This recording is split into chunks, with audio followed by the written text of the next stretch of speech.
ಈ ಸಭೆಯ ವಿಶೇಷತೆ ಏನಪ್ಪಾ ಅಂತ ಹೇಳಿದ್ರೆ, ನಾನು ರಾಜ್ಯದ ಅಧ್ಯಕ್ಷನಾದ ಮೇಲೆ ಬಹುಶಃ 8 ತಿಂಗಳುಗಳಿಂದನೇ ಸಭೆನ ಆಯೋಜನೆ ಮಾಡಬೇಕಾಗಿತ್ತು. ಕೆಲಸದ ಒತ್ತಡ ಬೇರೆ ಬೇರೆ ಕಾರಣಕ್ಕೆ ಈ ಸಭೆ ಮಾಡೋದಕ್ಕೆ ಸಾಧ್ಯ ಆಗಿರ್ಲಿಲ್ಲ.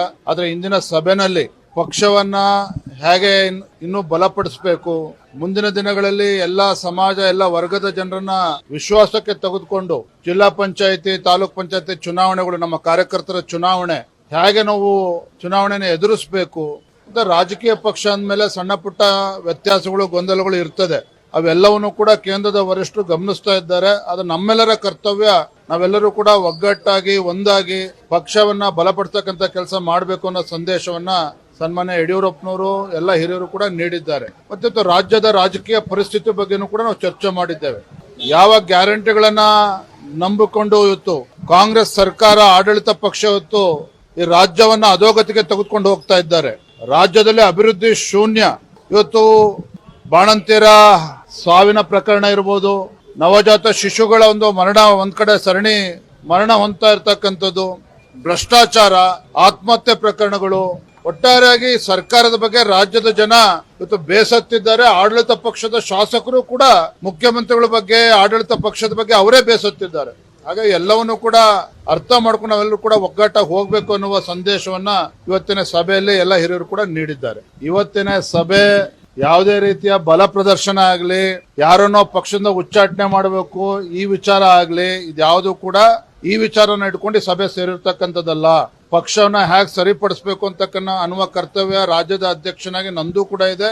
ಪಕ್ಷದ ಹಿರಿಯರು ವರಿಷ್ಠರು ಕೂಡ ಇದ್ರ ಬಗ್ಗೆ ನಮಗೆ ಮಾರ್ಗದರ್ಶನ ನೀಡುತ್ತಾರೆ. ಆದ್ರೆ ಇವತ್ತಿನ ಸಭೆ ಇವೆಲ್ಲವನ್ನು ಕೂಡ ಬದಿಗಿಟ್ಟು ಪಕ್ಷವನ್ನ ಬಲಪಡಿಸತಕ್ಕಂತ ನಿಟ್ಟಿನಲ್ಲಿ ಎಲ್ಲರನ್ನೂ ಕೂಡ ಜೊತೆಲಿ ತೆಗೆದುಕೊಂಡು ಹೋಗ್ಬೇಕು, ಈ ನಿಟ್ಟಿನಲ್ಲಿ ಸಭೆಯನ್ನ ಮಾಡಿದ್ದೇವೆ. ಈ ಸಭೆಯ ವಿಶೇಷತೆ ಏನಪ್ಪಾ ಅಂತ ಹೇಳಿದ್ರೆ, ನಾನು ರಾಜ್ಯದ ಅಧ್ಯಕ್ಷನಾದ ಮೇಲೆ ಬಹುಶಃ 8 ತಿಂಗಳುಗಳಿಂದನೇ ಸಭೆನ ಆಯೋಜನೆ ಮಾಡಬೇಕಾಗಿತ್ತು. ಕೆಲಸದ ಒತ್ತಡ ಬೇರೆ ಬೇರೆ ಕಾರಣಕ್ಕೆ ಈ ಸಭೆ ಮಾಡೋದಕ್ಕೆ ಸಾಧ್ಯ ಆಗಿರ್ಲಿಲ್ಲ. ಆದ್ರೆ ಇಂದಿನ ಸಭೆನಲ್ಲಿ ಪಕ್ಷವನ್ನ ಹೇಗೆ ಇನ್ನೂ ಬಲಪಡಿಸಬೇಕು, ಮುಂದಿನ ದಿನಗಳಲ್ಲಿ ಎಲ್ಲಾ ಸಮಾಜ ಎಲ್ಲ ವರ್ಗದ ಜನರನ್ನ ವಿಶ್ವಾಸಕ್ಕೆ ತೆಗೆದುಕೊಂಡು ಜಿಲ್ಲಾ ಪಂಚಾಯತಿ ತಾಲೂಕ್ ಪಂಚಾಯತಿ ಚುನಾವಣೆಗಳು, ನಮ್ಮ ಕಾರ್ಯಕರ್ತರ ಚುನಾವಣೆ ಹೇಗೆ ನಾವು ಚುನಾವಣೆನ ಎದುರಿಸಬೇಕು ಅಂತ ರಾಜಕೀಯ ಪಕ್ಷ ಅಂದಮೇಲೆ ಸಣ್ಣ ಪುಟ್ಟ ವ್ಯತ್ಯಾಸಗಳು ಗೊಂದಲಗಳು ಇರ್ತದೆ.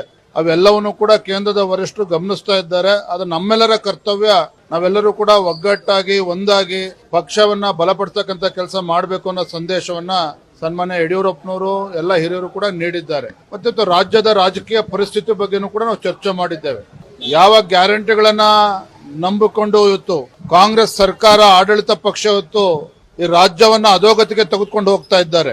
ರಾಜ್ಯದಲ್ಲಿ ಅಭಿವೃದ್ಧಿ ಶೂನ್ಯ.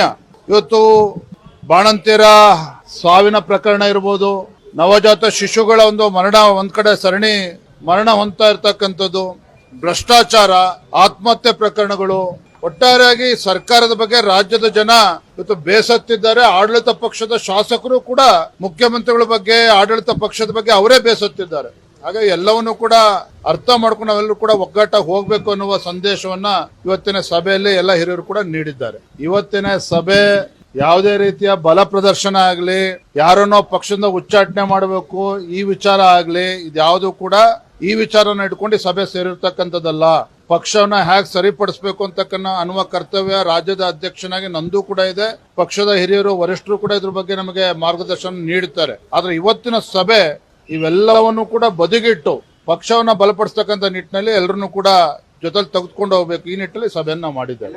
ಹೆಚ್ಚಿನ ವಿಡಿಯೋಗಳಿಗೆ ಪ್ರತಿಧ್ವನಿ ಯೂಟ್ಯೂಬ್ ಚಾನೆಲ್ ಸಬ್ಸ್ಕ್ರೈಬ್ ಮಾಡಿ, ಬೆಲ್ ಐಕಾನ್ ಕ್ಲಿಕ್ ಮಾಡಿ.